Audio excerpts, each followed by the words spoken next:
We've talked a lot about some of the major figures and features of the Discworld here, but today I wanted to look at a much smaller country. Proving that you don't need to be big in size to be important, the 40-mile by 10-mile nation of Lancre has proven to be the host of several major plots. I'm Ollamh, and welcome to Geek Trivia.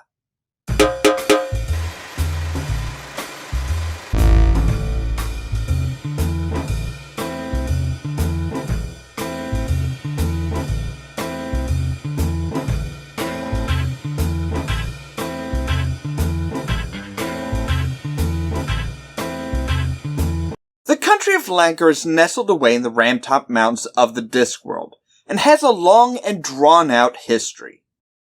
It wasn't until fairly recently that a king found his way from being a fool to take the throne and help progress the nation into the modern age.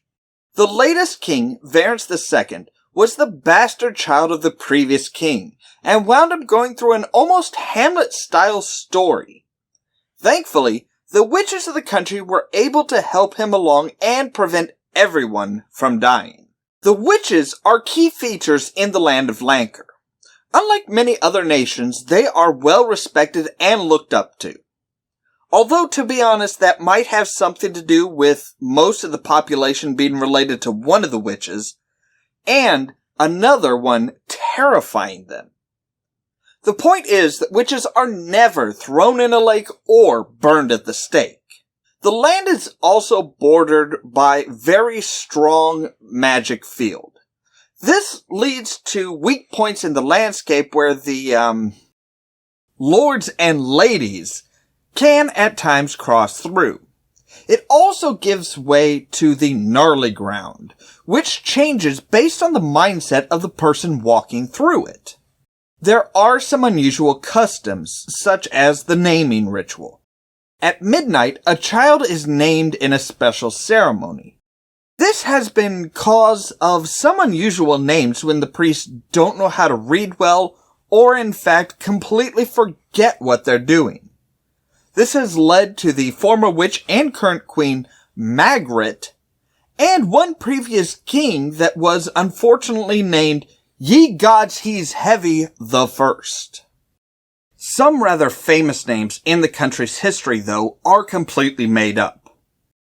Sometime in the history of Lancre, there was a move towards feminism and the creation of the long-lost queen by the name of Incy came about.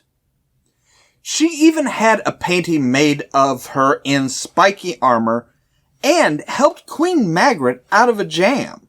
This land is ripe for stories, as one witch would put them. We mentioned the Hamlet-styled story, but they have also been invaded by the gentry in a Midsummer's Night Dream style, and even been taken over for a short time by vampires. Much like Lancre itself, the vampire invaders were modernized. They had forgone the normal weaknesses of their kind through education and willpower. That didn't last long, thankfully, as the head witch repelled them and pointed out, with the help of the old count, that if they break the rules, people will kill them for good. The witches of the land have had even more storybook adventures. Traveling to the city of Genua, they wander through a few different tales, with the prime being a Cinderella-style story. To be fair, they do mix in the tales of Little Red Riding Hood, the Wizard of Oz, and the Frog Prince as well.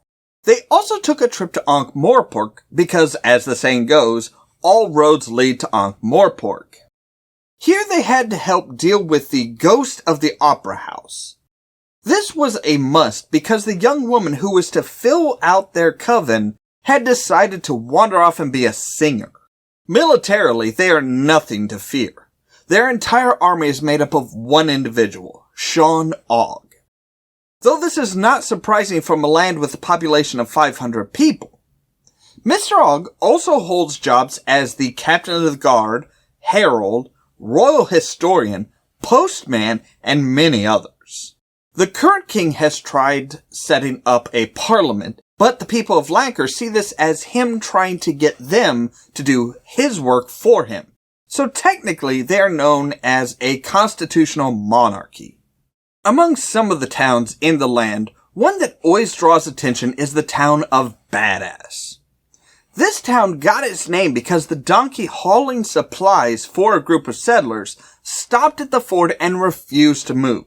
So they just built their town there. The language used by Lancre is Standard Morporkian, and their currency is the Lancre penny, which is almost worthless outside the land.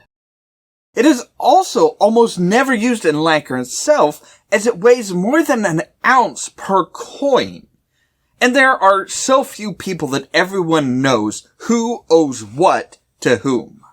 For such a small, seemingly insignificant land, they have turned out some of the most interesting ideas, tales, and most significantly, magic users. There are many wizards and even an arch-chancellor that came from Lancre.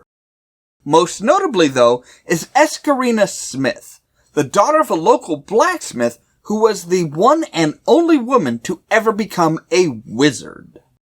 Sadly, that is all the time we have to talk about Lancre. It's also just about all we can milk out of the land without focusing on 4 specific ladies. So what do you think about the backwood rural land? Leave a comment down below and let us know. Also, you can send us a tweet or leave a Facebook post.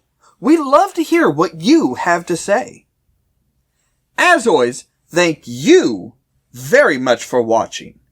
And stay tuned for more from Ollamh Productions.